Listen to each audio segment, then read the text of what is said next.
Alright guys, in the coming video, I'm going to be explaining on how to build this voting system in pure PHP, right?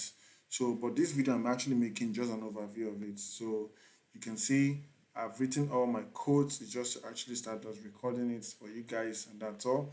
So basically, this thing is having a very simple feature. I have the admin panel, as you can see right here. It's not looking too difficult.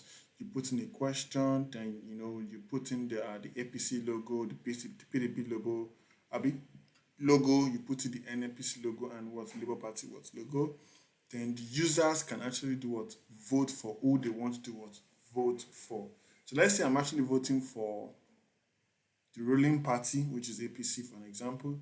If I should click here and I click on submit votes, you can see I get to see what live results. But if I should go back right now and click on submit vote again, you can see it's telling me that you have already what voted for this poll. The reason why it's telling me that error is because of anytime a user should vote, it registers the user's what IP address. So I'm actually storing the user's what IP address on the what on the back end, so you can basically see now. So I can actually make another vote again. If I try and say I want to vote for PDP, you can see I'm having this error, right? So it's onto a new person vote with the other device before it can actually do what work.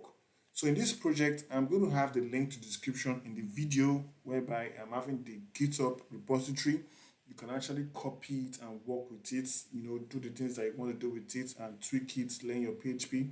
But in the next video, I'm going to be creating the video that I'm going to be doing what explaining every bit and part of how I actually built this stuff here in just pure PHP. So if you're interested for the video, please just leave a like and a subscribe, and let's get into it.